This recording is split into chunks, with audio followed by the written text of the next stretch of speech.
केही हप्ता अगाडि यहाँ सांसद अपहरणका कुराहरू आएर म लगायत माननीय महेश बस्नेत समेतको चरित्र हत्या गर्ने काम जुन भयो र सम्पूर्ण मान्यजीहरूलाई साक्षी राखेर भन्न चाहन्छु, यदि अपहरणको आरोप लगाउनेहरूलाई म चुनौती दिन चाहन्छु। यदि प्रमाणित भयो भने सबै मान्यजीहरूको अगाडि म झुन्निएर मर्न तयार छु। के हामीलाई आरोप लगाउने डाक्टरहरू पनि झुन्निन तयार छन्? लिम्पियाधुरा, लिपुलेक, कालापानी सहित हाम्रो भूभाग हो। 18 सालसम्म त्यहाँ जनगणना गर्ने, तिरो उठाउने काम भइरहेको थियो। त्यसपछि तिरो उठाउने जस्ता कामहरू जान नदिने, त्यहाँ रोक्ने खालका कामहरू भए र खास गरी 1962 सनमा त्यहाँ भारतीय सेना कालापानीमा बसेपछि त्यसभन्दा पश्चिमको भूभागतर्फ जान हामी ब्लक भयौँ। हामीलाई ब्लक गरियो र त्यस बेलाका शासकहरूले त्यस कुरालाई सहेर बसे र त्यो विषय ताजा विषयको रूपमा नभएर ओझेलमा पर्दै गयो। वर्तमान सरकारको तर्फबाट प्रधानमन्त्रीको हैसियतले गरिमा महेश सदनलाई अवगत गराउन चाहन्छु। अब लिम्पियाधुरा, लिपुलेक र कालापानीको विषय ओझ्याल पर्न वा सेलाउन दिइने छैन। यसको निष्कर्ष निकालिन्छ। यो हाम्रो भूभाग हामी फिर्ता लिएर सोच्छौँ। फिर्ता लिने अठोटका साथ नै भारतले आफ्नो भनेर नक्सा विवादास्पद भूमि भन्ने हो भने पनि त्यो विवादास्पद होइन, हाम्रो भूमि बेकारको अकुपाई गरेर विवादास्पद बनाएको छ। त्यसकारण हामीले यसमा कोही रिसाउँछ कि भनेर हामीले अर्गेल गरेको भए पो रिसाउँछ कि भन्ने ठान्नुपर्ने आवश्यकता। हामीले अर्गेलै गरेको छैन। त्यसकारण यस विषयलाई सेलाउन पनि दिँदैन र कूटनीतिक वार्ताको माध्यमबाट ठोस पहल गरिनेछ र यो भूभाग फिर्ता ल्याइनेछ। यही अठोटका साथ हामीले जसरी हामीले नीति कार्यक्रममा प्रस्तुत गरेका थियौँ, सम्बोधनमा आएको छ, हामी लिम्पियाधुरा, लिपुलेक, कालापानी क्षेत्र हाम्रो हो र त्यो फिर्ता लिन अथवा त्यसलाई प्राप्त गर्न हामी ठोस रूपमा कूटनीतिक प्रयास गर्नेछौँ र फिर्ता लिनेछौँ। तदनुसार त्यो भूभाग समेत सामेल गरेर हामी नेपालको नयाँ नक्सा तयार गर्नेछौँ भनेर नीति तथा कार्यक्रममा आएको थियो। यो कुनै चलाखीको हिसाबले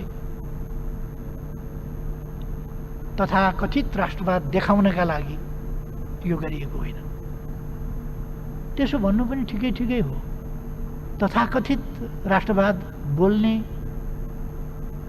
अभ्यासका प्रचलनहरू देखिआएको, भोगिआएको परिस्थितिमा त्यसो आकलन गर्नु पनि त्यति अस्वाभाविक होइन होला। तर अहिलेको सरकारको तर्फबाट म भन्न चाहन्छु, यो कुनै तमासा गरिएको होइन, यो देखावा गरिएको होइन। यो यथार्थमा फिर्ता लिनका निम्ति गरिएको हाम्रो भूभाग हो र हामी फिर्ता लिन्छौँ। नक्सा प्रकाशित पारित भएको छ, हिजो प्रकाशित आज भोलिसम्ममा होला।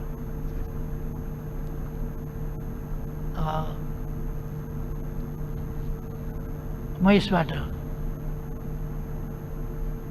सिँगै राष्ट्र खुसी हुनेछ विश्वास गर्दछु। यस सदनमा संविधानको अनुसूची 3 जहाँ हाम्रो प्रतीक चिन्ह छ, त्यो संशोधन गर्न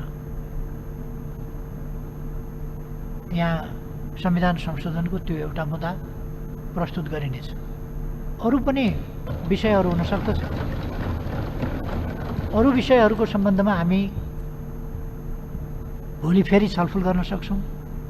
संविधान संशोधनका कुरा गर्न सक्छौँ, तर सबै विषयहरूभन्दा बढी महत्त्वको, तत्कालीन महत्त्वको, हाम्रो वार्तासँग सम्बन्धित, हाम्रो नक्सासँग सम्बन्धित, हाम्रो भूमि फिर्तासँग सम्बन्धित यो विषय तात्कालिक महत्त्वको र तत्कालका लागि जरुरी विषय हो। त्यसकारण यो संविधान संशोधनको प्रस्ताव यस गरिमामय सदनमा आउनेछ र मैले विश्वास लिएको छु त्यो पारित हुन्छ।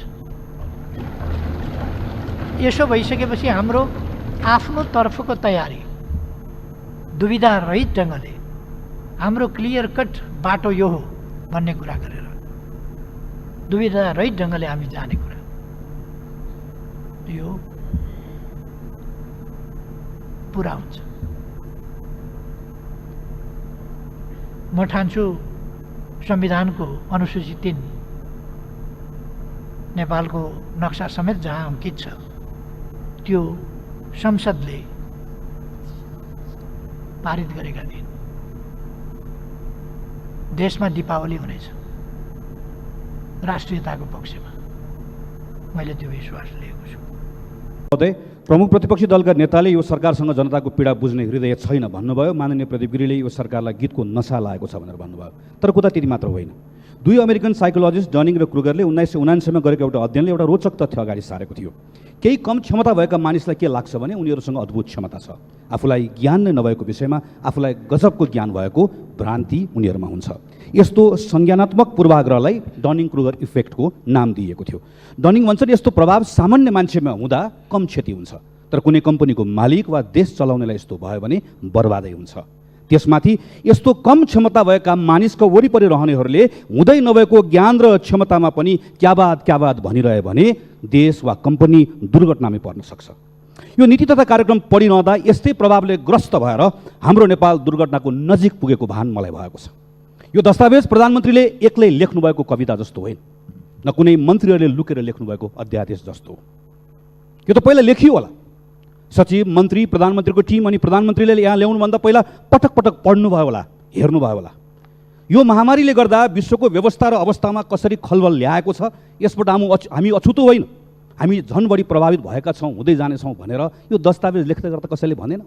नागरिकको खल्ती खाली हुँदा यसले घरको खुत्रुके मात्र रित्तिने होइन, देशको ढुकुटी पनि रित्तिसक्यो, त्यसैले यस्तो बेला यो पनि गरिनेछ त्यो पनि गरिनेछ भनेर नलेखौँ भनेर कसैले भनेन।